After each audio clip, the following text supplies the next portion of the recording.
Turning to politics, Kari Lake says the election for who sits in the Arizona governor's chair is not over. She has not conceded. Instead, she is assembling lawyers and collecting evidence of voters having trouble casting ballots on Election Day. NTD's Daniel Monahan has the story. That I am still in this fight with you. In a video released Thursday on social media, Lake says her claims of a broken election system have been confirmed. When we called for Katie Hobbs to recuse herself over a year ago, they ridiculed us. It turns out we were right. The fox was guarding the hen house, and because of that, voters have been disenfranchised. Hobbs, the current Secretary of State, is the top election official in the state. As overseer of elections, Hobbs has several duties, including watching the counts and certifying the election results. She spoke on CNN. And I'm not going to recuse myself from the job that the voters elected me to do. Throughout the race, Lake called for an overhaul of Arizona's election system, citing problems with voting machines. In the video, she says she was right to question the system. On Election Day, nearly half of all polling locations had problems with tabulating machines and printers. But Hobbs said on Wednesday in an interview with the Washington Post the system doesn't need an overhaul. She said as governor she wants to expand early voting and maybe mail ballots to all registered voters. Kari Lake called for voters who experienced problems with voting to reach out and share their stories, which she then posted on Twitter. When we arrived at the voting center, the workers told us that the printers at that location were all broken. So they went to the next closest voting center at Litchfield Park First Baptist Church. But while standing in the 40-person line, Mr. Kearns noticed some problems. We noticed that about 2 out of every 3 people that tried to scan their ballots that just wouldn't scan their ballot.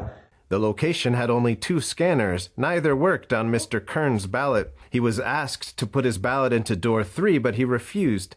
In the end, they allowed him to use the handicap system, which prints a larger ballot. That worked. It took them over an hour to vote, and by that time, he estimated the line to be between 100 and 150 people. Steve Handelin arrived to vote at 5:30 in the morning and was 9th in line. One of the tabulators was broken, and the other tabulator kept rejecting everyone's vote. Emily Weinberg and her boyfriend, Jalen Tops, experienced what they called voter fraud. They say a voter registration drive took place at their community college. Jalen registered, but when the worker saw he chose Republican as the party, she said, "Are you sure that's right?"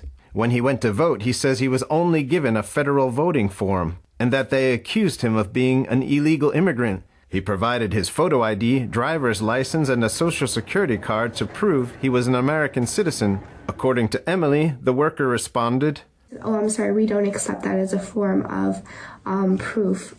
This poll observer says 4 out of 7 ballots were failing when he observed from 12:30 p.m. to 1 p.m. on Election Day. I'll never forget the look on these affected voters' faces. They were in disbelief that our system of voting was failing them in mass.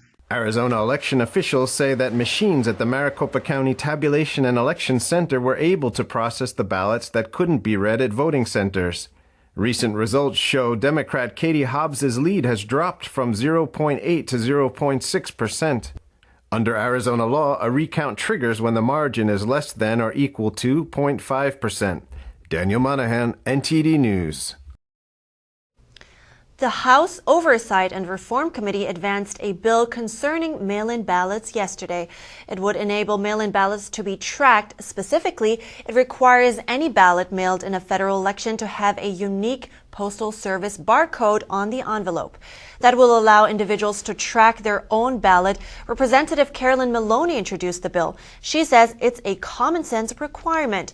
She says it would enable boards of elections to confirm when a ballot was sent and give voters confidence that their votes have been cast and counted. Another ranking member of the committee says it will help protect the Postal Service from being blamed for election irregularities. Other lawmakers worry it could give a false sense of security and say it doesn't do enough. They want voter ID measures added.